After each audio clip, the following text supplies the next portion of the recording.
Hey guys, it's Horror Free for All, better known as Goosebumps Completionist, and I hope you're doing well tonight. Welcome back to Goosejunkies, episode 43. Yeah, we've done 43 episodes as of this recording for the podcast, and we are excited tonight to take a breather from having to read fiction to watch fiction based on popular theme park attractions, such as rides from Walt Disney World. Tonight, we're going to be looking at essentially a face off of an original theatrical release movie and its remake. And we're going to be looking at Haunted Mansion 2003 versus Haunted Mansion 2023.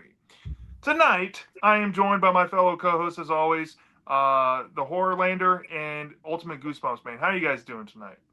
Yo, yo, yo, people and patrons of the night. I got nothing for my opening monologue, so I'll just hit it with the iconic Eddie Murphy face. That's all I got. How about you, Micah? I'm doing awesome. Very excited to do this episode because I am the resident Haunted Mansion super fan. So this is a topic that I'm very passionate about and have a lot of passionate feelings about both of these movies. So I'm excited to kind of air my grievances out there, talk with you guys about them, see what you guys think, and kind of compare and contrast. Okay. Yeah, I'm glad that you picked Haunted Mansion for this episode here because this is something that I've actually wanted to kind of revisit, mainly the 2003 movie. And I can tell you, at the time when that 2003 movie came out, I was maybe 9 years old. So I would have been right in that age demographic that Hollywood was pushing to beg their parents to take them to the theater. And I do remember seeing this in the theater. I might have saw it in 3D. I can't remember if I did. I don't think it was in 3D, but it could have been maybe IMAX or something. I remember I saw it was like a special viewing experience. And I remember pretty much liking the movie. This was early 2000s, so you had scattershot, hit or miss kids movie quality going on at this time. And Haunted Mansion, I thought was relatively. I mean, it wasn't my favorite movie, but I enjoyed it enough, and I watched it when it came on every year around Halloween.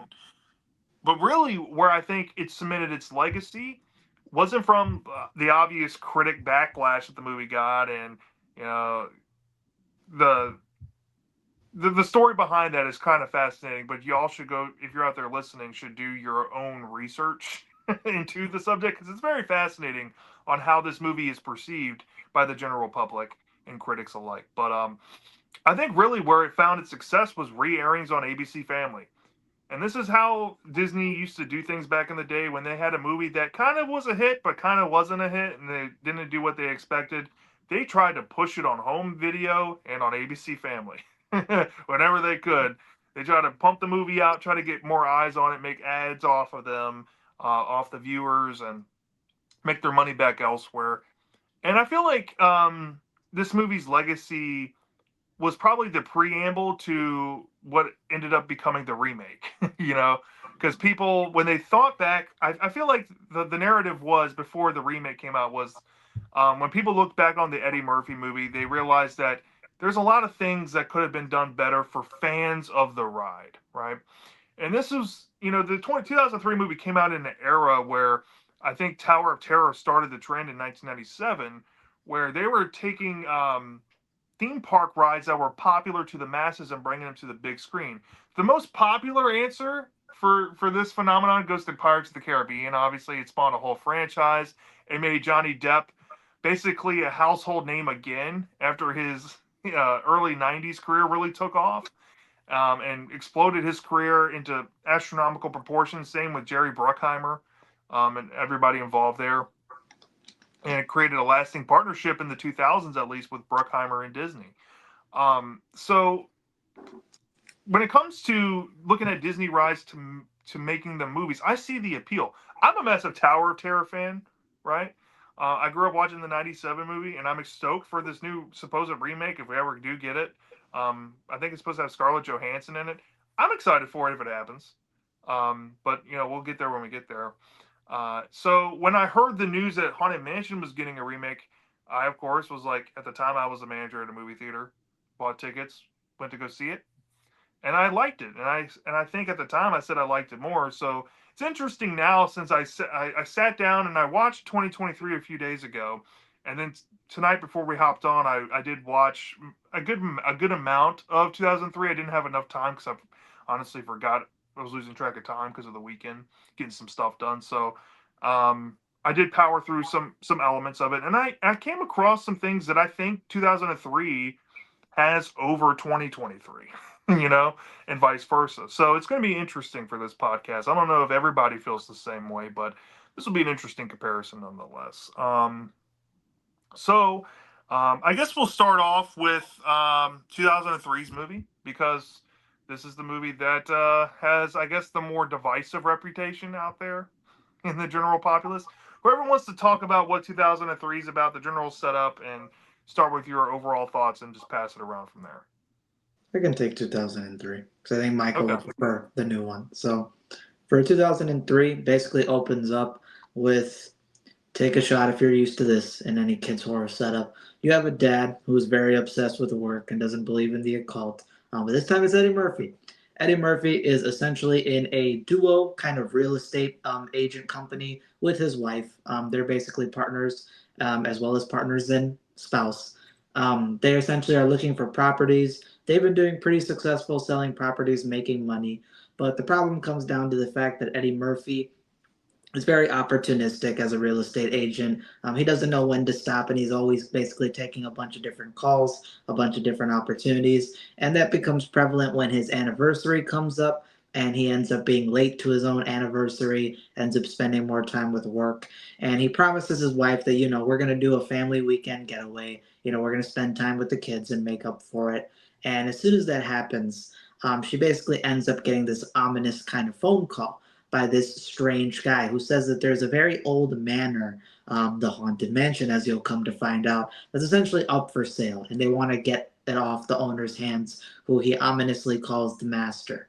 But they have particularly a strange fascination towards the wife. They invite her to come. They don't invite Eddie Murphy as the husband to come, even though he's one of the main partners and kind of the leader. But with the family getaway trip, she kind of puts it aside.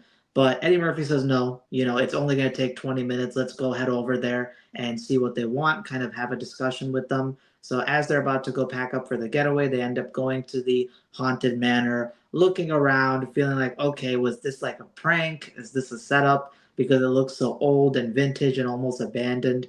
But ominously, the gates open up and they get invited inside. And that's when they meet the head butler who introduces them to the master. There's a feast being held for them. And then all of a sudden, this big storm ends up coming in and effectively floods out the roads. So there is no way for them to effectively go on their family weekend getaway. They have to now basically stay. And with the fact that there is this humongous private cemetery in the back, it's a creepy old manor, and the people in there are very strange. The wife is not happy. She's blaming Eddie Murphy for being the reason why they're into this, and he gets upset with her, and they sort of kind of depart their own ways. And the son is a scaredy cat, so he hates the experience. The daughter's more neutral. She's more brave than the other kid. And Eddie Murphy ends up getting separated from his family. He ends up finding out that this manor has some hidden compartments, and the kids and eventually the wife find out there might be a murder mystery going on in this manor that leads to some paranormal ghost activity and other horrific things that are lying about. And it turns into a kind of family kids horror adventure, them trying to solve the mystery, them trying to get out of the manor and come out successful at the end of the day. And Eddie Murphy has to effectively save himself from getting cucked. Yeah, he can't end up losing his wife to an undead ghost. That's effectively his main a goal throughout the movie. This one I would give a 7.3 out of 10, a decent. Now, just to make it clear, Goosebumps completionist, horror FFA, and of course Micah have their fandom with Haunted Mansion. They know about the ride. They know about elite ball knowledge, as we mentioned in the last episode. I'm impartial. I rode the ride back in like 2014 or 13 when my family and I went to Disney World, but I'm not like a big fan. I don't know all the specifics about it. So I was more so looking at this movie from a kids' horror perspective, a family movie perspective, rather than how does it compare to the ride. This movie has the early 2000 charm to it. I think Eddie Murphy is a decent performance in this one, but he has a couple funny lines and funny moments in there. Particularly anytime something is awkward and he hits his iconic smile, never fails to get me. There's also a scene later on where potentially the wife gets possessed and ends up having a little bit of a moment with the owner of the manor and ends up making out with him, and he has to effectively tell his kids he's not really kissing mommy, she's possessed. That was funny. There's also some good makeup effects throughout the movie. There's, in particular, a creepy scene involving Eddie Murphy looking into a mirror, and as soon as he does a double take, he sees this rotted corpse of a body in front of him, effectively him with the skin peeling off and stuff, which is pretty eerie. And there is a fantastic zombie scene, a rotting corpse coming to life moment where they're effectively in a kind of tomb area with a bunch of different coffins, and out comes these zombies. And straight up, the makeup effects and costumes of these zombies look just as good as Father's Day from Creepshow. Very good costumes for these zombies. It's very creepy. You have the daughter effectively in the water with a bunch of different artifacts, and then the zombies come after her too. So it's pretty terrifying, and they get locked in and have to get out. So throughout the movie, you get some good action sequences. Another good action sequence is when Eddie Murphy's fighting the Knights. You got some nice choreography there. It's pretty fun, him trying to get back to his wife. And the murder mystery aspect is pretty interesting. Kind of makes it into like a pseudo thriller. I say pseudo because it's kind of predictable. It's not like super, intense mystery, but the idea that there's some foul play at hand, there's some people who may not be what they seem. That's very interesting. And when you think about the fate of the wife and what they're trying to do to her, it's kind of fucked up. It's kind of messed up if you think about it, what they're trying to do here. So even though it's played up to be comedic and family friendly, there are some dark moments in there. But overall, I think the reason why this movie ends up being decent for me is it's very safe. And the thing about safe movies, it's not going to get a low score. I'm not going to hate it. I'm not going to dislike it. But I'm also not going to think of it as too highly. There's a lot of very cheesy and corny moments, such as an a cappella group of statues in the graveyard that start singing and coincidentally get taken on their family trip at the end. Like, why? The idea of, I keep forgetting her name, Madame Lieto. What's her name, Micah? Madame Leota. Madame Leota. She is goofy looking. Okay, throughout the movie, she just looks ridiculous. Her dialogue is not that anything to take a second glance at, and she's kind of just played up to be a joke throughout the movie. There's some ghost scenes later on that are kind of good, but they're not really utilized throughout the movie. And if you've been on the ride for Haunted Mansion, Ghost is a very essential part. It's kind of the main thing going on, and that's not really in the movie for a majority of it. And again, the fact that it keeps relying upon, them going back and forth with Scooby Doo shenanigans and your typical cheesy, corny kind of stuff.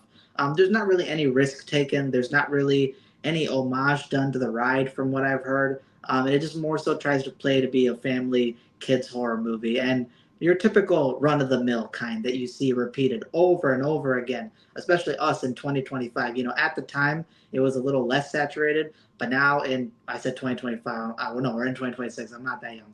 2026, we've seen this type of formula done over and over and over and over and over again. So it's like looking back on it, it kind of takes away in 2020's hindsight. So yeah, overall, just a decent movie. Not hurting anybody, but at the same time, while there is a few good scenes, it's not really revolutionizing the game or doing anything stupendous. So yeah, kind of mid decent. Yeah, I think that's a fair assessment on that movie. Micah, do you want to add your opinions to what Shiv just said? Sure. So for me, this movie is very nostalgic for me because I did grow up with it. And it's the reason I became a Haunted Mansion fan in the first place. Like my aunts and uncle gifted the DVD to me for my birthday one year, and we watched it there. I loved the movie as a kid, and again, it's got me fascinated in looking more into the ride, and the ride has become one of my passions. So, I think it definitely has a lot of impact on me for that reason. But watching it back, especially now that I am such a super fan of the ride and kind of seeing it, there's a lot of issues I have with it. It's still a solid movie. It's nowhere near as awful as a lot of people say it is, but like my main issue, obviously, as a fan of the ride, is the fan service or the lack thereof. While there definitely is some moments in the movie that are from the ride, like there's the scene of Jim, Eddie Murphy's character, walking down the hallway and the portraits are changing, and then you see the busts at the end that he passes by that follow him, and then he approaches that breathing door. That is stuff that's directly from the ride. But the issue is they don't exactly use the portraits from the ride. I know it's a stupid nitpick, but like the portraits are like classical, like real life paintings that they adapted, which is a cool idea. But when you're adapting a scene from the ride, you kind of expect to see the actual imagery from the ride in it. But there's other things like you see the hanging man in the rafters, which is an homage to the ride, obviously. And there's a few things like you see a bunch of the ghosts from the ride in the graveyard sequence. You see the singing busts, but like I think the main issue is that it doesn't feel like it aids the plot in any way. It's just there as fan service, basically, and there's no like obviously there's nothing wrong with I don't see anything wrong with fan service, but it needs to have at least some kind of plot impact, which I think the 2023 movie does a lot better. And I think the 2003 movie just feels like they're just throwing random fan servicey things in there just for the sake of it being fan service. The only one that actually has any kind of plot relevance is the fact that Gracie hangs himself in the room, because that actually is obviously relevant to the backstory of the mansion. And speaking like that, another big issue with the movie is that you get such an interesting plot idea, and the whole side plot with Gracie and the wife Sarah, as he's taking her through the mansion, teaching her the history of it, and kind of this connection to Elizabeth, who is his bride. And there's so much interesting stuff in there with them, all believing she's basically Elizabeth reincarnated because she looks just like her. And obviously the plot of trying to marry her to Gracie to free all the spirits. That stuff is so interesting, but it gets like maybe 20% of the focus, if even that. Most of the movie is centered solely around Eddie Murphy's and the kids' shenanigans. And like you barely get any focus on the plot that's actually interesting and important to the movie as a whole. And instead you get mostly Eddie Murphy going around the mansion talking to the butler and maid or Madame Leota. And it's just like, he's like fetch. It's basically he just blows on a bunch of fetch quests throughout the movie. He has to find a key, then he has to find a trunk. And it's just like, why are we having this in the movie? Like, what good point does this serve other than just like getting a plot device to get to the murder mystery idea when you could be focusing on such a more interesting plot with the wife? And of course, as you mentioned, the standard trope of workaholic dad has to learn how to appreciate his family more. It's just such an overdone and cliche trope. And it's just like, it didn't need to be in the movie. It makes no sense. And it just feels, again, just like it was kind of tacked on there just because like, we need a moral for this kid's movie. So they just used the most overused one in the book. And those are like my main issues with it. And again, as I think a few things I'll praise about the movie. The set design is immaculate. The set design is really well done. There's a lot of intricate details in it. Like I think they do a really good job with that. The only issue is it doesn't look like the Haunted Mansion that you expect to see. When you go into a Haunted Mansion movie that's based on a ride, you expect to see the Haunted Mansion. And I feel like while the sets are still great and you get a Haunted Mansion, it's not the Haunted Mansion you're expecting to see. And so I feel like there's just some disconnect with that. I think the other thing I'll praise is the score. I think the score for this movie is really well done. I can't remember the name of the composer, but he did a really good job. And I think it's a very beautiful and well orchestrated score. I think that I love Terrence Stamp as Ramsley the butler. I think he is a very fun villain. He's not as good as the Hatbox Ghost in 2023's movie, but I think for what he is in the movie, you can tell Terrence Stamp is kind of hamming up his performance a little bit, is kind of being that deadpan, no nonsense, kind of obviously evil butler character. And it's just, you can tell he was kind of having fun in that role. And, there's a lot of entertainment value with him, especially when he's interacting with Jim Carrey and just kind of that like unimpressed deadpan reaction he gives whenever he's trying to tell a joke or whatever.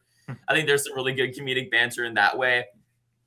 I think that the guy who plays Master Gracie is really good as well. I think all the performances for the most part are really good in this movie.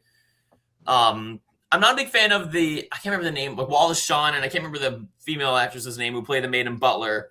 They're fine, but like I don't really think they're needed in the movie. They feel just kind of there for the sake of having exposition. And I feel like their roles are just kind of unnecessary and you probably could have cut them.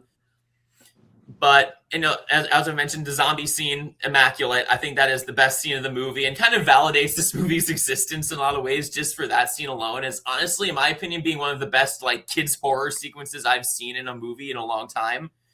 I just think the makeup effects look great. It's a genuinely tense and scary scene. And like the makeup effects are done by Rick Baker. So like they're gonna be great. And the ghosts in the graveyard are all the homages to the ride. But again, you barely even see them. Most of them are just in the background or briefly glanced past. They have no plot relevance. And it just feels like why are you like doing this with this IP? Because it's just like if you're gonna make a haunted mansion movie, people expect to see the ghosts from the mansion as like an actual player in the plot, I feel like. And I feel like they kind of they missed that mark. But overall, again, it's still a solid movie. I still have a lot of fondness for it. I would probably give it like a 6 out of 10 overall. Just some of my grievances kind of lower that score down for me, but overall, still an enjoyable movie. Just has a lot of issues for me. Yeah, I kind of lean with where Mike is at because I didn't rewatch the whole movie, but I will say up front, once the movie started kicking on, I'm like, they just needed to tweak one element to make this movie a whole lot better.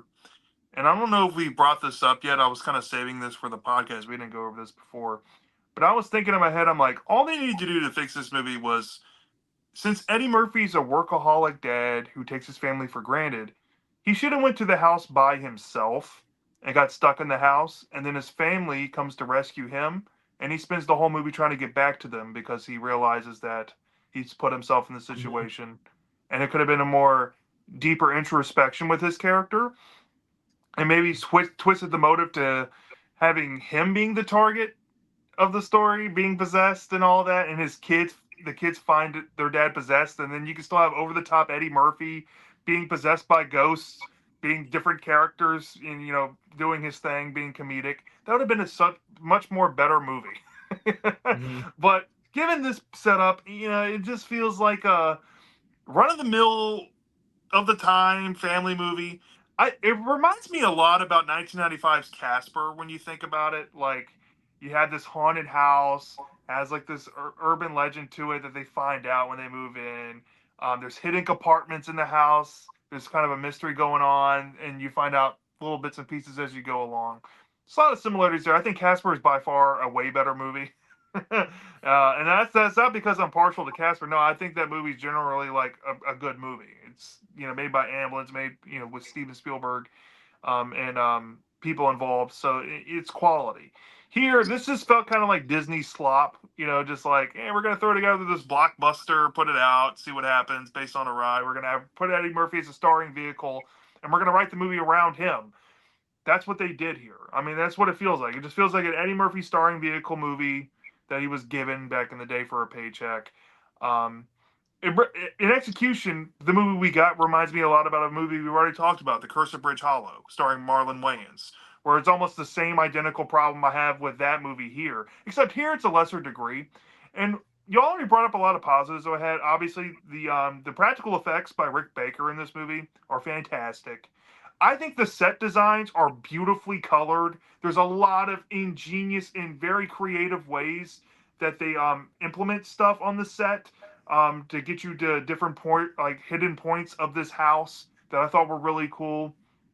There are some scenes that homage the ride, and I'm going to be upfront. I'm not the biggest Haunted Mansion ride fan, but I do like fan service and that stuff, especially when we're talking about a movie that's adapting a ride. When you ride these rides, you think in your mind, I really hope to see this as like a movie because this is a cool idea. While this movie definitely lacks in that, the stuff that it does have is pretty cool in that regard. Like the head bust scene that you brought up, Micah.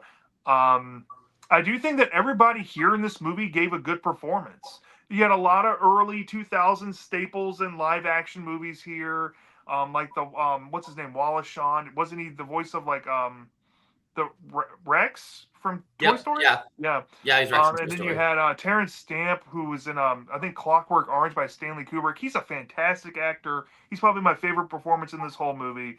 And then of course Eddie Murphy's wife in this movie. He's got the Adam Sandler treatment. Yeah, Eddie Murphy got the smoke bomb wife. He's had Jada Pinkett in the past, and he's yeah.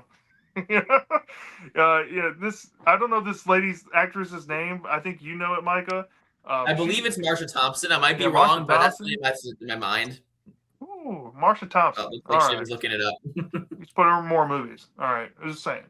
Um, But I really do think that the real shining light about this movie, if it's not the practical effects, is the creative team's attention to detail.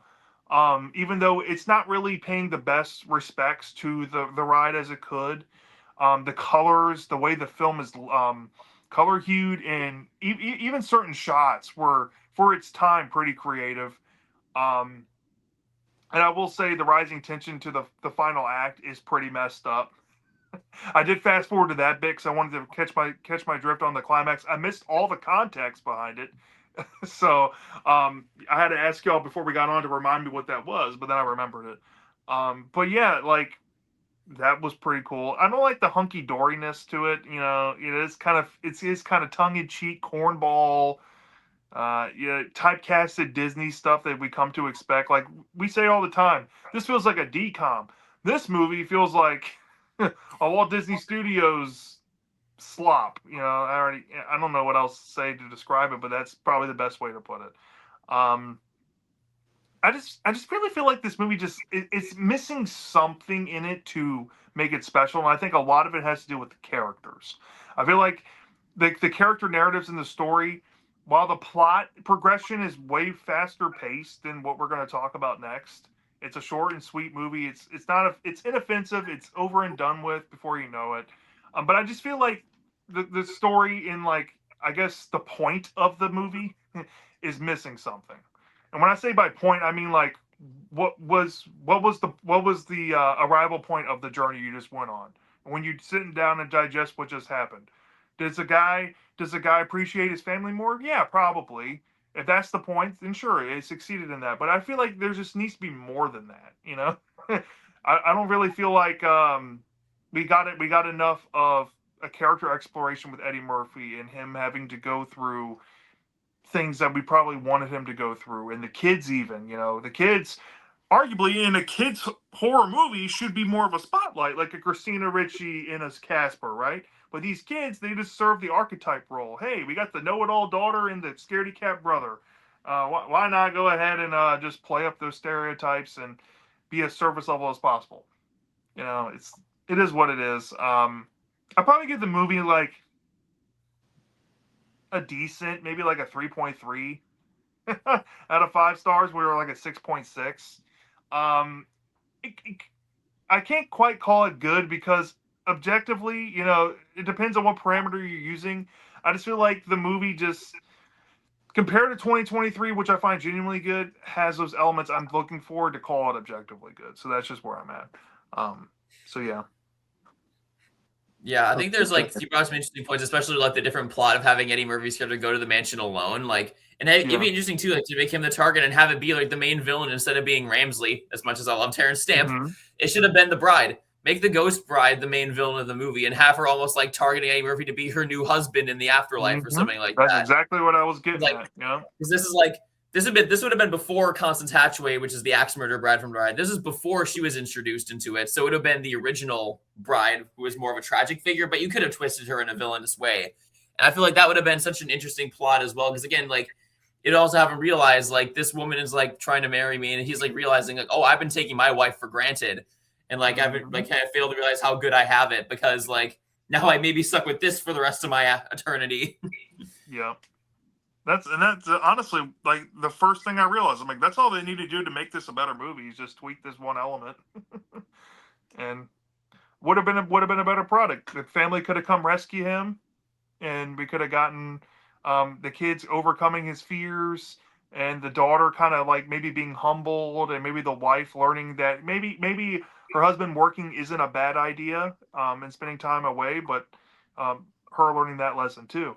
Um, all without having the whole family stuck in the house and going through the whole by the number stuff with like setting up gags and dad look out the door, and they you do the typical family adventure crap. It could have been a better movie in a narrative sense with that tweak. That's what I'm saying.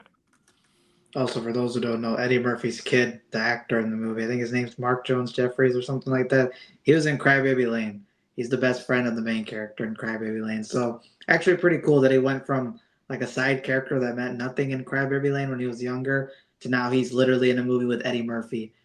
with the big budget and stuff. So it's pretty fun. I think that is pretty cool. I noticed that, and I was like, I think that's the same. I think that's Hall from Crybaby Lane. It is. It's the same kid. So I guess for him, going from a Nickelodeon straight to TV movie to a Disney theatrical movie was a bump in pay for him. I hope he got Yeah. paid. Hope they got some good compensation. Yeah, good compensation. So really, I think we're all down to the kind of the same idea with this movie. It was made to be an Eddie Murphy vehicle. It was supposed to be a blockbuster. It made money. Critically, it got a 14% on Rotten Tomatoes. I mean, it's kind of infamous at this point. You can go there. I mean, I still think that this movie has a criminally low score from critics than it ever deserved. I mean, that has to be one of the harshest lashings I've seen on a movie that's really not that bad I've ever come across.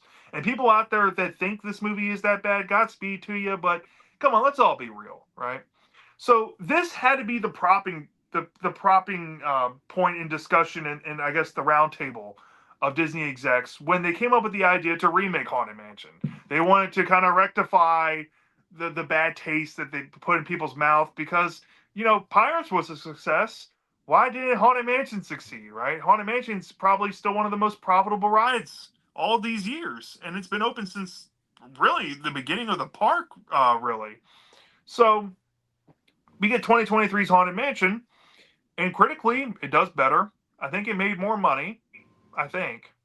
And on top of that, I think the general perception of it is mostly geared in like the fans appreciate it more because it has more elements from the ride that they like more. So, Micah, since you're the biggest Haunted Mansion ride fan we have in this panel tonight, and because you really love Haunted Mansion 2023, why don't you tell us about Haunted Mansion 2023 and then go into your opinion of it? Okay, so first off, run over the plot. We open on this guy named Ben, who is played by Lakeith Stanfield, and he is living in New Orleans. And we kind of open of him in like a bar on New Year's Eve, and he meets this woman named Alyssa, who is this kind of ghost tour kind of person who believes in the supernatural, while he is more of a scientist. He's an astrophysicist. And when he first meet and he learns her occupation, he kind of teases her about believing in ghosts and all this stuff. But they end up kind of hitting it off and forming a bond. And we don't really see what happens then, but it jump cuts to a few years later where he is this kind of sad, depressed drunk at a bar, and he is running Alyssa's ghost tours. And it's kind of implied, obviously, something happened between her. Most likely she's dead, given the kind of context of his behavior, where he's very standoffish and rude to the people doing the tours. And there's like a really funny scene where he's just like constantly like being flippant about every comment the tour people give. And it's just like, you very can clearly tell he is not in a good headspace. And at the same time, we end up seeing this mother named Gabby, played by, what's her name? Rosario Dawson, and her young son, Travis, who end up moving into this old antebellum mansion on the outskirts of New Orleans, where she's planning to turn this thing into a bed and breakfast. And basically, once they arrive at this mansion, Travis immediately knows that something's off. Like, he immediately is just like, this place is creepy. I don't want any part of it. And like, there's a lot of fun little moments in there, like when he's walking down the hallway and just keeps like stretching farther down, or like when he goes up into a room to spend the night, he sees this really creepy portrait of a bride, and eventually he's like trying to cover it with like a bed sheet, and eventually the bride disappears from the portrait, and he has this really creepy scene encountering her appearing out of nowhere in the bedroom, and he freaks out and tries to convince his mom that this place is haunted. So they book it out of there, but some ghosts may or may not have followed them home. And basically, eventually, Ben gets approached by his house by this priest named, I don't remember the priest's name, but the priest played by Owen. Father Kent. And he basically tells them, like, hey, do you want to be a hero? You know, we have there's this mom who is calling me about this house being haunted. I heard you take spectral photography, and we wanted you to come down to this house to take some pictures, maybe just trying to put her mind at ease. And so Ben kind of reluctantly decides to go, and he ends up pretty much faking his pictures because the camera battery is dead. And he doesn't really have much paranormal encounters. He doesn't really believe them. He thinks they're kind of crazy. But eventually he ends up going home, and starts having some supernatural encounters of his own with this mariner ghost from this portrait he saw inside the mansion. And basically, this ghost pretty much follows him everywhere and eventually forces him to return to the mansion. And basically, this whole mystery begins uncovered as they discover the priest named Father Kent, remembered his name now, and he ended up getting trapped there as well. And they basically have to start kind of dissecting what's going on with this mansion. How can they escape? They start looping in other people like a medium played by Tiffany Haddish and a historian played by Danny DeVito. And they basically all kind of have to come together in this mansion and learn the history of the house, learn the what's going on exactly and why they're trapped there. And eventually they learn of this guy, the Hatbox Ghost. And they learn that he is basically this malevolent spirit who has taken over the house and manipulates people to dying there. And his whole motivation is that he collects souls and he needs 1,000 souls to escape the house. And he is currently at 999. So he just needs one last soul, and that soul decides, presumably, is Ben. And we get this whole mystery of, Ben trying to figure out how to stop the Hatbox Ghost, how to not be his last soul claimed. There may not be a little twist on whose soul the Hatbox Ghost ends up going toward near the end, which is pretty dark when you realize who that is. And it's just a very fun movie overall. There's definitely some issues with it. The pacing is the biggest one for me. I'll go into my negatives first just to get those out of the way. But the pacing is probably the biggest negative because there are long stretches of time where they're just kind of meandering around, like setting things up in the house or gathering all the other people to come into the mansion. I feel like those could have been severely trimmed down. Like, if you cut like 15 minutes from this movie, I feel like it'd been paced way better than it is.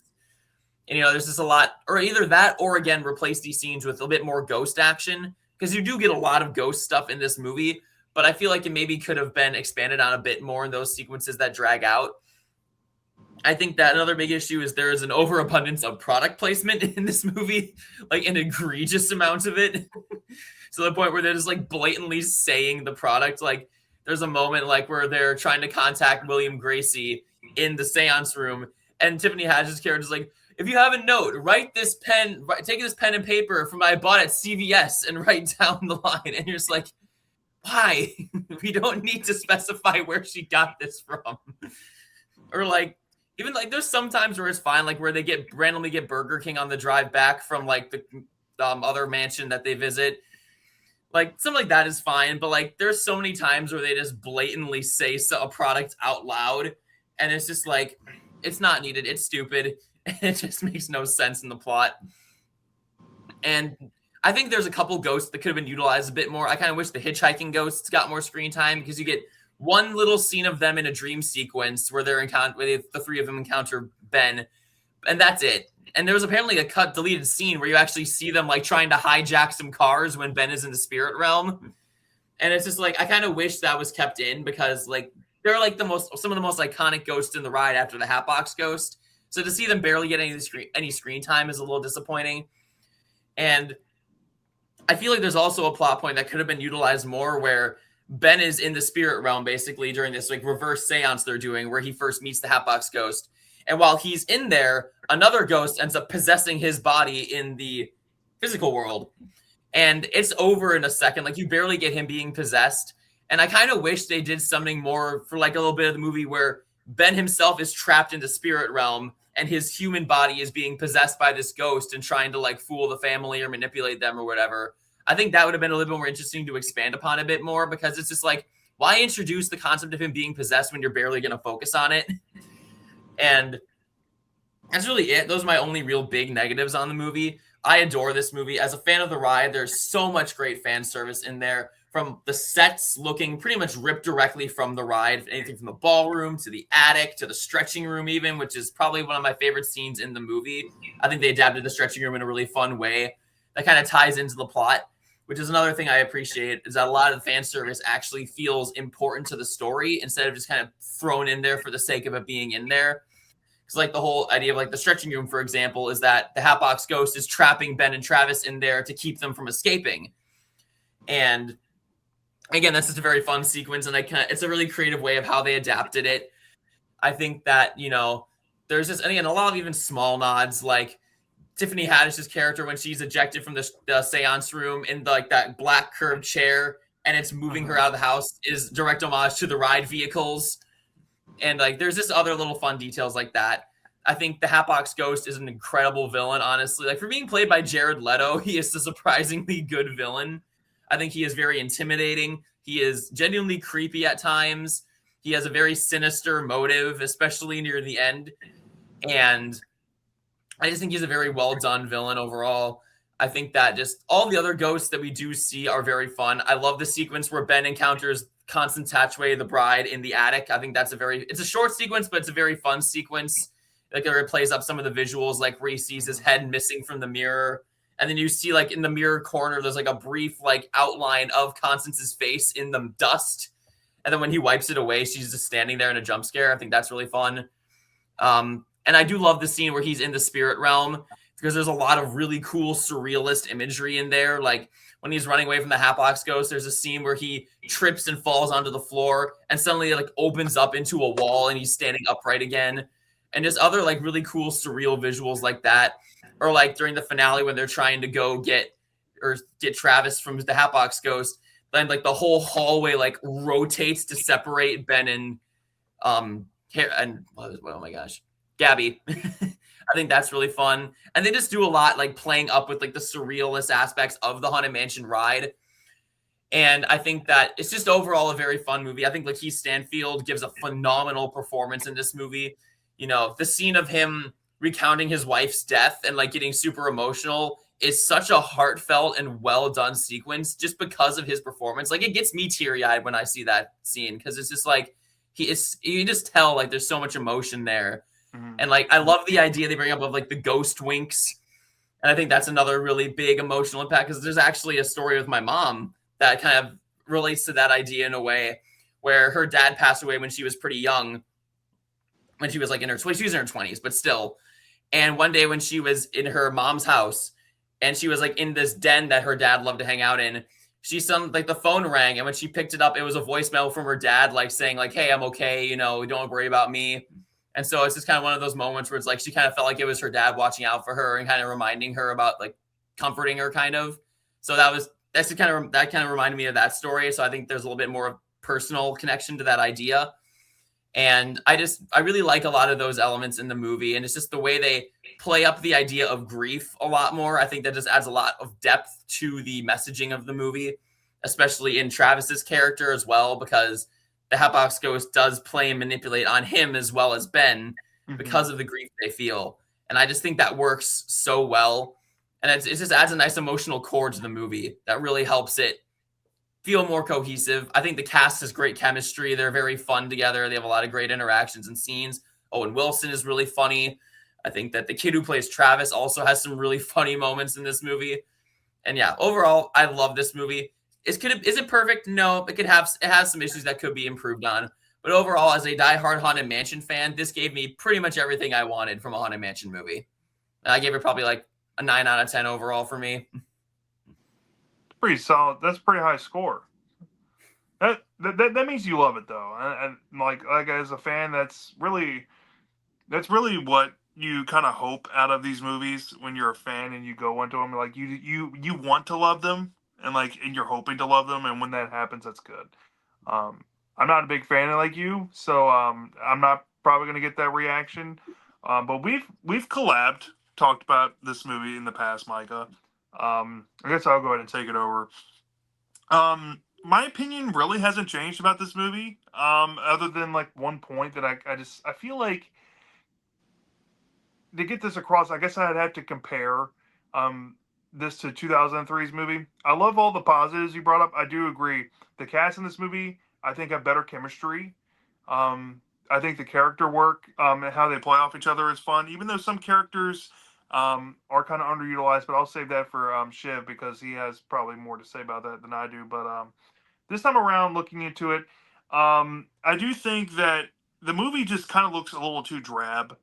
There's not a lot of life in it for a movie that's replicating a ride that has a bunch of vibrant purples and deep blues and green glows. You don't. I mean, you get points of that, especially in the back half with the Hatbox Ghost, which is why I'm here for the movie. I'm a big Hatbox Ghost fan. And I love everything that Jared Leto brought to the character in this movie. It's probably my favorite Jared Leto performance. I mean, he's done Joker and Morbius, and I'm a big fan of Joker and Morbius, and he made me not a fan after watching those movies. But what I'm saying is like he brought to life what I wanted from the character. I've had the one thing that I've had since a kid about Haunted Mansion is the Hatbox Ghost. I actually have some art prints of the Hatbox Ghost up here on my wall. You can't see him over here, but I have some over there. Love the character. He's up there with Billy Butcherson for me from Hocus Pocus. I just something about him just works. Um, but yeah, aside from the movie feeling kind of drab, I do have to say the movie does drag. And when I say drag, y'all, I mean like it feels like there's like something missing here too. Like there's something missing in 2003, right? Like I said, it's just there needs to be something more with the characters here. I feel like there just needs to be crap cut out of it. like there's been so many movies where um like I don't know, Dodgeball, True Underdog Story is a good example of this. You get introduced to White Goodman and his sidekick, but when you get down to the business of him building a team, you get a brief introduction in a bar, right? And this is how you introduce the characters. This is all you need to know. Then you go from the movie from there. This movie does that approach, but spends way too much time in the wrong areas with these characters, and it just halts the progression of the story. Because in reality, the story they had to work with was maybe like an 80-minute movie, but somehow they stretched it to this length is beyond me. Um, in a lot of ways, if you're here for like an expedited movie or just something quick, you turn your brain off and you like that kind of movie to go into. 2003 is probably going to be your speed because this is a monotonous movie. You have to sit and pay attention. I'm not going to lie. When I watched it a few days ago, I was kind of dozing off in the mid portion a little bit. That's not really a good thing. You know, I've said that about the first 15 minutes of Goosebumps 2015, which is really boring. This is to that level of boring sometimes. And I'm just being honest. Um, but I think if you combine the elements of 2003, like the best qualities, like the colors and the makeup effects and all of that, maybe the more expedited mystery and the pace, and you combine it with the great elements of this movie, I think combined you would have actually one hell of a movie. This is one of those situations. I do find this movie a step up because of the narrative, because of the characters and the journey that we see with our main character played by Lakeith Stanfield, who is probably my favorite performance in this movie next to Owen Wilson. Owen Wilson's a scene chewer in this. I mean, he plays up like the Yumi Dupree and the Night at the Museum vibe that he brings to his movies. It's just funny. I mean, he's the comedic relief, and it's Owen Wilson. I mean, how many times are you going to watch an Owen Wilson movie and never get tired of him saying stuff like "wow" and stuff like that? I mean, he just has that charm to him. Um, yeah, it is what it is. But I'd probably give the movie by itself a pretty solid rating. I don't know how high I gave it when we did that collab, Micah, but I'm at probably a pretty solid 7.8 or 3.9 out of 5 stars. It's almost like a very good movie to me. I just feel like it needed some tweaks. The climax was pretty serviceable. Personally, I know this is unfair to compare, but I brought this up numerous times to y'all before we hopped on. I read the Disney Kingdoms comic that came around, I think, right before this movie did, and I was thinking to myself, why didn't they just adapt this little mini series into the movie? Because I think that story is by far the best Haunted Mansion story, and it blew my mind reading it.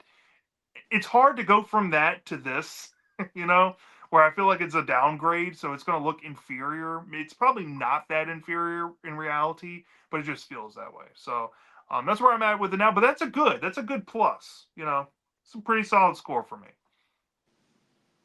So yeah, great additions to the discussion, Micah. I'm gonna pass it over to Shiv though, because was this a first time watch for you? Yeah, it was the first time watch. Okay, this is gonna be interesting. Okay, so let's hear your thoughts on it. Fresh perspective, new eyes onto the product. Yeah, again, I'm impartial, so I never even saw the 2003 movie. Maybe I did as like a rerun as a kid, probably on cable, but I didn't remember. For this one, I'd probably give it like an 8.4 out of 10. Good. It's bordering at very good, but I feel like once I get into some of the things, kind of pulling it down. But this is definitely a step up to the earlier movie we had. This is a flat good movie. The best things about it definitely come down to some of the performances. Lakeith Stanfield is definitely the show stealer. We've all said it.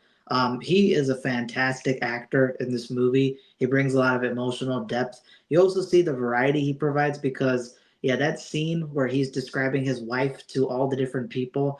Usually, it's very hard for male actors to kind of show emotion in movies. You oftentimes see it, and you're kind of used to that. Here, he very much shows a very good emotional performance that is good by like even adult movie perspective, considering the fact that this is kind of aimed towards a younger audience. It's fantastic. Um, when you see them bonding with the main kid, they sort of are like two peas in a pod, so they kind of bond with each other in that regard. And they have some good scenes, especially when they're comparing action figures and stuff later on. It's good bonding. The scenes involving the ghost are very good. My favorite thing still is the astral projection. I love the Inception type of scenes that you get involving the hallways and the different ghosts. The one scene that I particularly liked is the dueling scene when two hallways open up and it's a T section and they both shoot and he gets hit in the hips by him, and he's effective that way. So it's all good stuff. The Hatbox Ghost is great. He's definitely more intimidating of a threat than what you get from the 2003 movie. Here, he's got aura. He's basically removing windows and shutting off doorways in the house. He's basically creating an army of different ghosts. That's very funny because almost each different character has like their own role to play. Because Tiffany Haddish is dealing with the madam. You have Owen Wilson's character, Father Kent, who is basically doing talk no jutsu. He's sort of having speeches with the ghost, trying to make them switch sides and see the errors of their ways. And then, of course, you have Lakeith Stanfield and the boy who are dealing with the Hatbox Ghost. So everyone's kind of got a role to play. On top of that, you got good emotional scenes. You got a couple funny scenes in there, mainly by Owen Wilson. He's one of my favorite characters outside of Lakeith Stanfield, especially when you get the recontextualization that he's not actually a reverend. He works at a Halloween costume store and he's just been doing this for money the whole time. It perfectly makes, because I was thinking, like, why is he like messing up the prayers and just like all willy nilly about God? And you find out that he's an imposter. I was like, okay, that's great recontextualization. Makes all of his previous scenes funnier when you see him interact. Yeah, also, by the way, good call out, Mike, about the product placement. I didn't notice it, but it's not a negative for me, but I'm just neutral on it. I think it's funny, especially because nobody in their right mind will get Burger King after a long day of work, unless it's a Hershey Sunday pie. No point in that. The CVS stuff is also funny. And the climax is great. I love all the different colors and stuff with the climax, the green mist. You have all the ghosts running around. I love that circling vortex of ghosts that they show. Again, the Hatbox Ghost being dragged down with the spell from the Madam and Tiffany Haddish. Also, Jamie Lee Curtis playing the Madam is great. I love seeing her come, and I love her extremely over the top headdress. It's so funny to see Jamie Lee Curtis in that getup because she's sort of that tough tomboy in H2O and all that stuff, and then you see her with a very elegant getup here. It's nice. She's a good performance. But there are negatives with the movie. Again, the padding. The padding is basically pretty much dedicated towards the dialogue. There's a lot of banter between them, and there's good banter, but there are some banter that's like, all right, kind of get on with the main plot. A lot of the mystery solving is kind of willy nilly. It's nowhere near as comparable to 2003, where it's like side quest one, side quest two, this, and that. Scooby Doo. No, here they're trying to solve a mystery, but they like go to like a ghost tour and just like sit there and just like listen the whole time. And I'm like, are like, why are you guys just sitting here in a ghost tour just listening to the whole thing? Why not get to the point? And of course, Lakeith Stanfield, Owen Wilson, and them, all they, they go later and try solving some stuff. But you get that bit of padding in there. They go to the cops and try to get a sketch of the Hatbox Ghost, and I was like, what? Like, I don't even remember what the relevance of that was. Like, I briefly remember they were collecting and trying to piece together the imagery and get an idea. But I was like, the way they did that was just strange, especially because, you have the whole astral projection aspect. So, like, why not just get back in there and see the actual ghost and, do some recording that way? Um, I forgot to mention too, but the whole spectral camera thing, I like that as well. I thought that was also a positive to the movie because, again, Lakeith is doing all these things to get into contact with his wife, remember her. So you got fun parts of the mystery, but then you got that. Also, all the characters in the movie are pretty much great for the most part. The kid is great, the mom is great. Of course, the other people that we highlighted are great. But there are two characters who kind of feel in terms of their addition to the crew. That's Tiffany Haddish as the sort of occult fortune teller lady. I didn't really see the point of her in the movie. I understand she's for comedic relief, but as Micah mentioned, most of her lines are just like, hey, I got this sage from CVS, I got this from Walgreens. It's like, okay. They're also, when they're doing the seance, she literally keeps falling asleep, and that's the gag. And it's not just like she does it once and it's like, okay, there we go. No, they literally are like, all right, let's give her a second. Let's give her a second. It's like, okay, can we get past the gag and get with the stuff? She doesn't do much, and then her whole connection to Madame Leota, like later on, it's kind of forced. I feel like Madame Leota could have just been a bigger role in the movie, and you can kind of cut out Tiffany Haddish because I feel like with Jamie Lee Curtis being on screen, you would think they would utilize her more. I mean, she's Jamie fucking Lee Curtis. So you could use her more in the movie, but it is what it is. Mm-hmm. But the one that's like, I don't even know why they're in the movie is Danny DeVito. I don't understand why Danny DeVito was in the movie other than to be like, hey, it's Danny DeVito. Because guys, he's supposed to be a historian. And this is what pissed me off. This is the only thing in the movie that got me upset. Not critically, but still upset. Is that he's supposed to be a historian. He's supposed to be a ghost historian. They say that he's like published works. He knows about all this different stuff. He is as useless as I am involving ghost. Like they could have picked anybody off the street to help him with this ghost investigation, and it would have been the same level as Danny DeVito. He only knows like a little tiny bit about ghosts that he shares at a fucking hibachi or like Korean barbecue grill that they go to. Then he has like a later scene where he like gives some information. But when Father Kent and Lakeith Stanfield and the boy are all going out to solve the mystery, he's nowhere in sight. He's just not with them going out there, even though he's supposed to be this, encyclopedia of knowledge. When they're investigating stuff, he's not offering anything to the conversation. And I'm not gonna lie, it was supposed to be a comedic scene, and even the characters in the scene enjoyed it. But I kind of rolled my eyes was when Lakeith is like venting about his wife and giving that emotional performance, and all Danny DeVito can do is just throw in little quips and jokes, even during a serious scene. Now it was played up like, oh yeah, like he's like, oh I needed that, thank you for that, and I was just like, shut the hell up. Like that's what you could do, bro. Like it's supposed to be a serious scene, and you're going like, "Oh, your wife's cholesterol must be high." Like, okay, whatever. That's just Danny DeVito's role. It is what it is. But I don't feel like he helped much with the movie.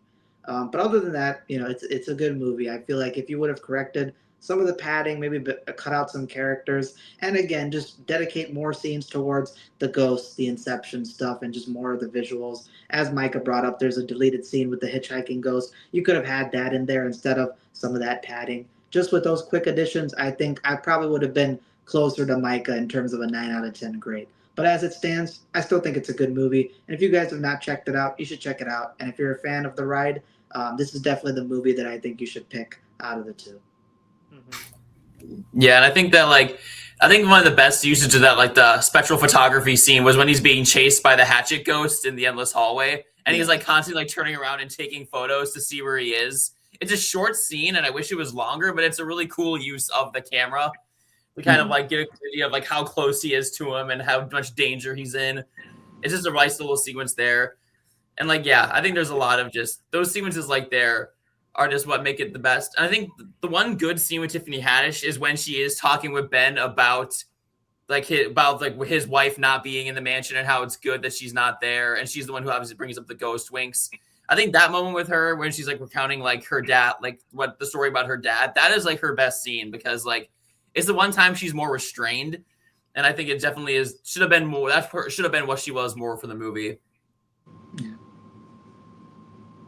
Yeah, so I think we're pretty much all in agreement here that the remake is pretty good, for what it is, and it's no shock to me at all that it's easy to top the Eddie Murphy movie because it's clearly like evident. We point out the evident flaws of that movie and how they took a whole different approach coming into 2023 be more character driven, to be more story driven, and be more ride fan driven with fan service and Easter eggs and stuff.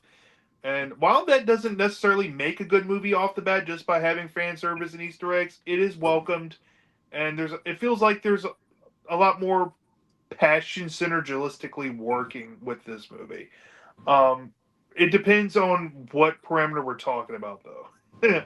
um, because, like I said earlier, I do think personally for me, if you combine the best qualities of 2003 and 2023 and put them into a blender and you made a beautiful hybrid baby, that would be the best route to like a great haunted mansion movie. In a lot of ways, um, I think the remake just brings more to the table for that recipe to happen.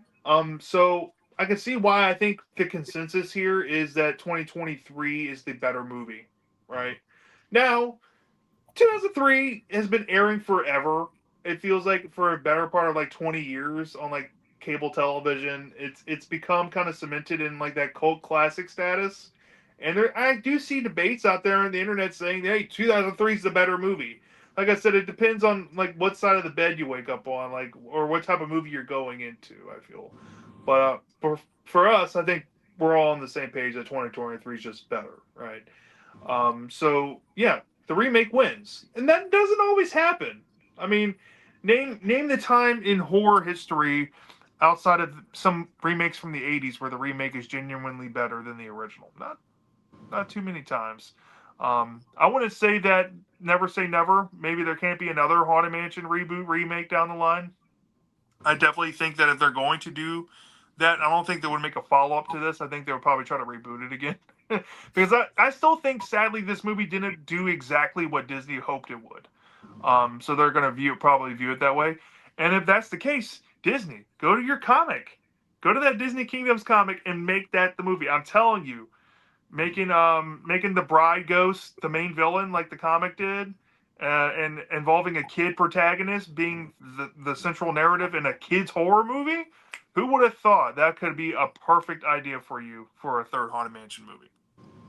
My other idea for that would be to lean into Phantom Manor, which is the Disneyland Paris version of Haunted Mansion, because that actually has a pre-worked story built into the ride that you could just adapt into a movie because it's tied into Frontierland and Big Thunder Mountain, and it's like a old prospector dug into Big Thunder, built this mansion after getting rich, and basically angered the spirit in the mountain called the Thunderbird that caused this massive earthquake that killed everybody in the house except for his daughter.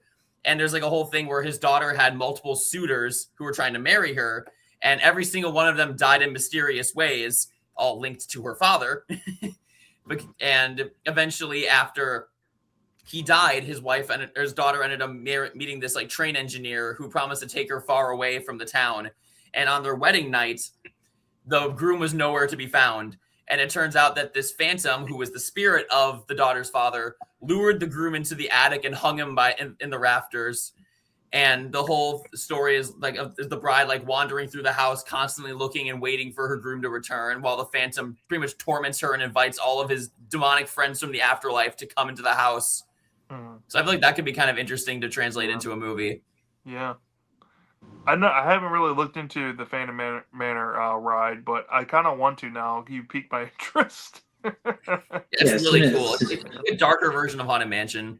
Yeah. As soon as he said Thunderbird, my ears perked up. I was like, okay, sounds pretty batshit in terms of plot. Also, yeah, I would like to see that in either one, either the comic or that. Yeah.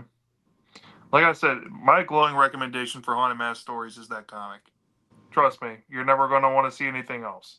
But yeah, which brings us to our discussion. You know, now that we wrapped up an original versus remake, I thought this would have been a fun little like short discussion we can have talking about kids horror movie remakes. That concept seems kind of foreign, right? Like it's almost unvetted territory to go into, because recent classic, throwback movies from Once Upon a Time that feature kids horror protagonists going through stories that resemble what we deem as kids horror. There's maybe on less than three fingers remakes out there for these type of movies. So the thought process comes up, and you can pick whatever time period that these movies have come out. They have to be existing movies, obviously, but if there was a kids horror movie that you got to choose to be remade, what would you choose and why? Right? And I'm going to leave this floor open. Whoever wants to take it first. Yes, I can. Yeah. In terms of my pick, this would be a movie that I grew up in my childhood, and I did rewatch it not too long ago. And while I still did like it, I kind of saw the weaknesses up front, which, as a kid growing up in the Y2K era and the end of it, you're kind of used to these kind of things, especially if you're a fan of sitcoms and how they act and show in those. But mine would be Haunting Hours, Don't Think About It. This is obviously a fan favorite kids horror movie for a lot of people. You see a lot of video essays and people covering it now, reflecting back on it. The main highlight is, of course, the monster, the thing that you don't think about from the movie. It is horrific. It is like one of the most horrific kids' horror monsters to exist. Something you would see from adult horror. And I think that that could be kept in a new movie. If you were to make a remake, obviously keep the same monster. You could have prosthetic makeup effects. You could also have some CGI enhancement. Some of the things that come to my mind is like the first Creep Show TV show segment, Gray Matter, with how that monster was practical and then had some CGI splitting and stuff going on. You could do that with the thing. But the main thing I would like to see remade and corrected is when you watch the first Don't Think About It movie, it has a lot of acting and scenes and set shots that pay pretty much the same kind of vibe as like Nickelodeon sitcoms. And of course, if you're watching a Nickelodeon sitcom, you know what you're getting into. So you know the set is going to be very limited. You know the way it's going to be shot, the type of corny, cheesy acting. But to have it in a kids' horror movie is like, I could do without that. So if there's a modern remake, I think some better dialogue, better jokes, better banter, more serious stuff. You know, maybe the main character is not trying to be super goth and emo the whole time, and maybe give some more to her character. You could also have some reoccurring characters. I mean, Emily Osment, you could make as just some side character cameo, like she's a teacher or something, because I feel like Emily Osment, you don't see her much in any more of like anything. Not that I keep up with, so maybe a return would be fine. Also, Tobin Bell is still alive and in the game, so if you want to have him return as the shopkeeper, he'll look a little bit older, but hell, he looks old as dirt in the original movie, so not much has changed. He at least aged well in that regard. And he does a good job playing a creepy shopkeeper. And yeah, overall, I think that if you keep the positive of the monster and you throw in some more horror scenes, you up the Halloween budget because the set of Halloween did not look good from the original movie. So have more props, more decorations, more stuff in the neighborhood, and kind of rope in the Halloween theme better. Kids in costumes walking around. You could have a hot commodity. And with how popular this movie was back in the day, and the fact that it still has a cult following and popularity today, if you do a good remake, this thing will be a smash hit. I'm not gonna lie. So that would be my pick. Okay. I like that you're going back to the mid 2000s on your pick because, quite frankly, I think a lot of the straight to video and TV movies from the mid 2000s probably could use a remake just off the time period alone and like what they had to work with. Yeah, Haunting Hours Don't Think About It is quite literally trapped in 2007. And having an update to that idea would be cool, and to see what a movie would look like that's not being forced advertised like we already talked about, like the CBS, with just Aquafina and Papa John's all over it, and it looked like it quite literally was funded by a local Papa John's that was in the nearby area. Yeah, great pick, great pick. For me, I guess I'll go into mine. I went back and forth really with two movies. I did mention one before we got on, but the more I think about it, I'm not really taking that one seriously. My big two are Crybaby Lane and Zombie Town. All right.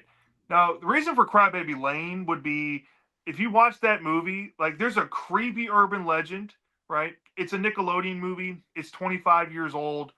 Um, this seems like because of the urban legend factor on the internet about it, like maybe Nickelodeon should throw some money at it and remake it and try to modernize it and fix the shortfalls of the original movie. Like easy, easy to do, like the conjoined twin that's not in the movie. Make him more of a villain, make him more of an abject threat, make him a physical presence in the presence of these community members and these kids, and possessing them and turning them into like mindless slaves to his bidding, and we have to watch our hero Andrew try to defeat this creature.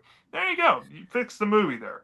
But really, for me, my true pick is Zombie Town. Now, here's the reason why. Zombie Town's movie, compared to Zombie Town's book, written by R.L. Stine, is almost night and day in terms of horror. All right. The movie is family friendly cheese. For some reason, that is rated PG-13 for mild cursing and, I guess, horniness of teenagers. Look, while I like Lynn Carver's character addition in the movie, I think you can probably keep him if you wanted to remake this movie. But how far they fell from the book and the core idea of kids going to see a movie in a movie theater that comes to life, and the zombie apocalypse has now happened and is real, and these zombies are actual threats that eat people, eat animals alive, and make it perilous. How can you go from that to zombies in this movie that just came out a few years ago that have a beam of light in them and you destroy them by a beam of light? That's not a zombie movie. That's just corny. That's cheesy. That's obviously you trying to predicate the movie for a family audience and not a PG-13 audience, which makes it even more confusing why it's rated PG-13 in the first place. And you don't need horniness in a kid's horror story. The book didn't have that. Why is that in here? You know? Why is there cringe jokes, cringe acting all across the board from everybody? You wasted Chevy Chase, you wasted Dan Aykroyd, you wasted was this Henry Czerny? He's probably the worst actor in the whole movie. That's the guy that becomes a zombie, and he's sitting there all dull faced. Dan Aykroyd's home. Yeah, keep the director. Maybe keep some aspects of like what I really liked from the original movie is the vignettes, like the trailers, like fake trailer. That looked awesome. If they would have kept that energy with the whole movie, you could have had something, right? Keep that vibe. Maybe go back to that element, but just put the book in it. Just take the book and just merge that with the beginning of the movie, and you're good to go. You're in a true zombie apocalypse, and the kids have to find a way out of the movie. There you go. So yeah, that's my pick. No, I was gonna say that's a great pick because after reading Zombie Town, it is like the body horror and the designs of the zombies and the sequences that happen in the novella. You would think like, how did R.L. Stine write this? Because usually, even compared to like stuff like Zombie Halloween, it is darker, it is scarier, it's more gruesome. And then you go to the movie where all the zombies look like fentanyl victims. So it's like, all right, this is a fall cry from what the novella was. And yeah, the soul sucking with the light, just change it to your typical zombie stuff and keep all the movie franchise and fake trailers and just make it better. Yeah. It could have been Kids Horror Grindhouse if it wanted to be. You know what actually would have elevated that movie is if they took another novella and made it like a Grindhouse kind of thing, where you have Zombie Creature from Town's a Beyond movie, Beyond. and then you have like The Adventures of Shrinkman, which is also movie related, and you have that as a Grindhouse Kids Horror double feature centered around kids going to experience movies. Yeah, Perfect idea. you could have a poster like in each of the movie posters, like the creatures from Beyond Beyond. You have the 13th Warning. You have just all different Yeah. novellas. It's like, hey, they're airing these movies. Oh, that would have been such good fan service. Imagine we could have had peak kids horror, but no, we got cringe. Why? What a coulda, shoulda. I mean, this is why I think we as fans need to be on a board of these kind of things to kind of contribute ideas because if they would have listened to our ideas from time to time, dude, people would be eating this stuff up and the stuff would be way more popular than it is. Yeah. You can't trust R.L. Stine because R.L. Stine No. co-signed this movie and promoted it and signed the check. So he went from the extreme body horror that he wrote and released to then dirty laundry. Like, come on, man. Yeah. Micah, you're last. Last but not least, you got to pick the podcast, so you get to end the podcast. All right. So, if you had to remake a kids' horror movie, what would you remake? Well, I know this is going to be kind of a predictable answer because we have ragged on this movie a lot on this podcast, and it's probably going to piss some people off. But Goosebumps 2015, if I'm being honest, like as someone who has like I love the movie as a kid, but looking back on it now, it's like, yeah, this is not a great film. And there's like so much missed potential where it could be better. And like my idea is like this is probably the one that takes like deviates from the original concept the most, just because the original concept is a Jumanji ripoff, and I'd rather go into something a little bit more unique with the concept, maybe take it a little less meta, where basically like maybe you have a group of kids, like actual like preteens, like Goosebumps novels are, and you have them like maybe they're like a horror obsessed group of friends who love reading horror stories and doing all this stuff, and this like haunted Halloween carnival comes to town, and it's called Horrorland. And so they like obviously hearing that it's called Horrorland, these kids get really hyped and decide to visit it. And while they go inside, they get trapped inside the park and they encounter you can do like the 2015 shenanigans where they encounter a bunch of different Goosebumps monsters. You could have Slappy for fun. You could even have like Curly in there as like the host of like a show or something like that. Or maybe Curly's the one commanding all the monsters in this version instead of Slappy. And like you can just have fun with this concept. Like maybe one of the kids finds the haunted mask in a gift shop and puts it on, and like they become possessed by the haunted mask. Or like scenes of them doing obviously like the Doom slide, or just fun little things like that that homage the books and give the fans the Goosebumps fan service they want, but it doesn't feel sloppily thrown in there like 2015 did. And it's just, I guess, just twist the story in a way that makes it feel kind of like Haunted Halloween, where it feels like a Goosebumps story, but done in its own unique and fun way, where you still get the kind of meta homages to the books and like the books coming to life, but doing it in a way that's a bit more creative than what 2015 did. Yeah, I was gonna say like one really dope scene. I don't know. They would probably never do this, but it'd be cool if like if you have the idea of like sideshow freak attractions at Horrorland, where like you could have like Curly dressed up as like a circus ringleader, almost like that Tales from the Dark Side episode, the circus, where he's in his full getup and he's got his little stick and he's like, if you look over here, you have our vampire and it's Count Nightwing trying to get at the kids. Then you have the werewolf here. You also had, I think, like a Horrorland attraction in the first book that was called like Gator Lake. You could pan to it, and then it's the How to Kill a Monster, swamp monster trying to come out and stuff. You could do a bunch of sideshow freak attractions and ringleaders and people, manning the rides and all that stuff. That's a good idea. Yeah, It's a because good I think idea. there's even a werewolf section in the Horrorland book. Yeah, I think there's like a werewolf section. So you could have the werewolf werewolf fever woods. swamp be in there, and like Yeah, you can just werewolf again just skin too. just do fun stuff like that, where it's like put the monsters in settings that actually make sense for them, not a werewolf in a grocery store, or just like other stuff like that. Like just do stuff that would actually again make sense for the monsters in the book, make the monsters behave similarly to how they behave in the book. And again, make like Curly the big bad of the movie. I think that'd be kind of fun and a fun homage to the 90s era where Curly was the mascot. If they wanted to be big brained and go a whole franchise on a holistic approach, Mr. Gander from the Goosebumps live on stage play would have been a great like character to play up like something wicked this way comes, but with Horrorland. Mr. Gander has the book, the Goosebumps, I guess, omnibus of stories, and he comes to a town and he pulls out Horrorland to bring Horrorland to Goosebumps fans in a meta way. And Mr. Gander is basically the main character from Something Wicked This Way Comes, the main villain, where the horrors come to life, but he has also brought some other characters like there's a section called Fever Swamp. There's a section with Count Nightwing's Castle. There's a section where you have the Dead House and the zombies, and or you have Graveyard where you can have the graveyard ghouls and stuff like that. You can go a little more in depth into like the mythos, right? Or you can even have a section where it's called the Carnival of Horrors for GYG fans. It could have been something so special like that. And Mr. Gander, if you're not familiar, he's in the live on stage book, and he's the guy that has the bookshop that has all the books on his shelf, and the kids are like, oh, and he has like one of a kind Goosebumps book that kicks off the play, right? That's what they could have done. That's what it comes to mind with that. Like, if I can go back in time and tell them like, dude, do this idea, because I think people would really resonate with it. It would have plenty of fan service. Horrorland has arguably one of the more cinematic qualities to the book in Goosebumps. There's not many, in my opinion, in Goosebumps that have that cinematic quality. And Horrorland feeling so unique and being synonymous with the franchise in terms of like It's gotten like 2 video games. It's gotten it had a board game back in the day.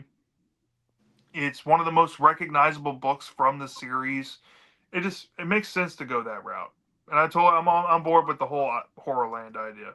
Um, and even then, if you wanted to go meta with it, you can even have like a crazed Goosebumps fan makes a real life Horrorland, and some magic spell brings the monsters to life on Halloween or something. You can go get cliche and corny with it, but that would have probably been a better way to execute fan service than what we got in 2015. Yeah, and you can even do like to even like add in more fan service. Like instead of the monster designs from 2015 where they're like barely recognizable as the monsters, literally they could just adapt the Tim Jacobus illustrations and bring them into live action. Because that would be so cool to actually see his visions of the monsters brought to life, because those are the iconic visions that everyone has in their heads of what they look like. So why not just do that? Also, if you But make a movie, you effectively combine 3 books because you'd combine the first Horrorland book and then Streets of Panic Park and Escape from Horrorland in one. So you effectively get Mm-hmm. 3 books that get brought to screen in addition to all the monsters. yeah, you could bring in the villain of Panic Park into it too if you really wanted Yeah, to. Jonathan Chiller could appear and he could be in there. You could do all types of stuff. What's the other one that's called? There's another one, John Chiller and the other Yeah, guy. I I, forgot. I haven't read the Yeah, Streets of Panic Park, so I don't know the villain's name. But yeah, apparently he's the first one, and then Jonathan Chiller is the second arc villain. So that'd be interesting, you know. Plus, I like the if you've read Arc 2 Horrorland and the setups, they could even done that route and made like Horrorland the glue to the movie series, where kids go to Horrorland and they pick up items that resemble the classic books and do like a fun shake up that way. Like instead of doing the whole shopkeeper, I mean the shopkeeper can still be in Horrorland, and that's where Carly Beth gets the mask and do a movie around that. I mean, it could work. It could. It really could. And I do think if you wanted to make a glue appeal to where you can franchise it out without having to do like an anthological approach each movie and have maybe the possibility of that connectivity in a fourth or fifth movie down the line where all the characters get together and do a crossover. There you go. That's how you make Goosebumps a franchise. you Mm-hmm. know? And that's even though they could have done for like the 2023 show, have like, because like we are doing the haunted object story, so why not them have Horrorland be the Mhm. catalyst, and they go to Horrorland and they each take a haunted object from like Jonathan Chiller's shop, for example, and then Mhm. like that's what the catalyst starts. That would have been so much more interesting and actually feel like Goosebumps than whatever the fuck the Harold Bill shit was. so if you have real fans there's like way too many good scenes you could do with Horrorland. If you especially give like more into like if you mix Carnival of Horrors and Horrorland together, like you could the whole idea of like even brain juice. Like you know how sometimes at carnivals they'll have like fake brains and stuff in jars. You could have a brain in purple liquid. You got the aliens there kind of pop up. Also, you have if you have Jonathan Chiller there who gives out little objects and souvenirs. Let's say if you make Goosebumps meta, you could have like Goosebumps anthology comic books in the movie, and let's say kids order stuff off the comics, like in comics you could order objects and stuff from the ads. Let's say if it's a traveling Horrorland thing, you could have Jonathan Chiller just sending kids items. They're like, hey, the old school EC comics, you can order a mask that makes you into a monster. Girl orders it and he sends out the haunted mask, ships it over to her and stuff like that. Mhm. Or like order a ventriloquist dummy that can come to life or talk to you for real. You can send that out. So you could do stuff like that. Yeah. Or like they can have a movie theater that it's called the Dark Falls movie theater and it plays Attack of the Mutant movies Yeah. and like because of the MCU Shocker on nods, Shock Street, all those movies Shocker could be on Shock super Street well. movies and stuff like that. There's so many possibilities with a location based film that can encompass everything. Horrorland is that catch all for Goosebumps. And the fact they never tried that with the IP, with that property, is mind boggling. Like there's literally a book series called Goosebumps Horrorland that has interconnected things and nods to other franchises. Even the original sequel to Horrorland, Return to Horrorland, nods at previous books like Bad Hair Day and Monster Blood.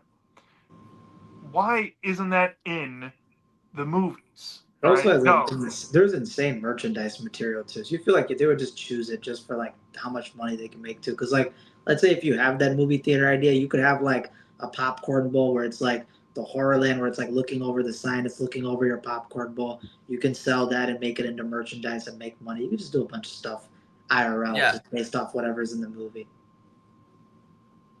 Yeah. So I think that wraps up our discussion. I think we had some pretty good picks to get remade here. So, yeah, that wraps up our episode 43. For everyone that tuned in and either watched all the way through or listened all the way through, we really appreciate it. If you took the time to um, watch or listen, we also would appreciate if you take the time to maybe go ahead and drop a like, maybe drop a share. It's a free way to promote this podcast without having to pay anything. We don't have Patreon, we don't have GoFundMe or anything. We literally just come on here out of interest of our passions and hearts to make this content for you all. We would love it if you do so. If you're not currently subscribed to this channel, here at Horror Free for All. To be notified of all new Goose Junkies podcast episodes, you can feel free to do so as well. There is also a playlist that accompanies every single episode of Goose Junkies on it, so you can start from the bottom and work your way up to the most recent episode if you would really like. It's going to take you a lot of hours, but you'll get it done eventually. Uh, Also, if you're not subscribed to Ultimate Goosebumps Man in the Horrorlander, their handles and where to find them will be in the description and the comment section of this video, and they will also be co-authors on this video, so you can easily find them there as well. Please go drop them a sub and check out the stuff and the content they produce. You will not be disappointed there. And I guess as a big announcement, because this is probably one of my most anticipated videos I'm probably going to make all year on this podcast for us. Episode 44 is going to be we're stamping our hard opinion on this topic, and this will probably be the definitive video for people that are fans of the kids horror genre to come to for years to come. We have decided as a group, as kids horror professionals and historians and uh, avid viewers and experiencers of the genre, are going to compile and I say the top 5 scariest kids horror episodes ever made. Now, the caveat to that is you'll have a 5 group consensus from us that we put together as a group, and then we'll each contribute one bonus episode apiece from us as a personal recommendation that's also scary that didn't make the collective list. So stay tuned for that if you want to find out what really are the scariest episodes in kids horror. Until next time, I hope everybody stays safe out there in this wintry weather. And, we're so close getting out of that and we're getting into spring. If you're in the southern hemisphere, you're in summer. So screw you. We'd rather be there. But yeah, looking forward to next episode. Anybody else want to add anything before we hop off? If there's a place that's said to be haunted, believe it. Just believe it. It'll save you a lot of trouble. Absolutely. And avoid being that dad who is a naysayer to the paranormal, because the lesson's always the same. And don't be a workaholic. You'll get. And remember, there's 999 happy haunts here, but there's always room for 1,000. Any volunteers? Take care, everyone. Have a good night.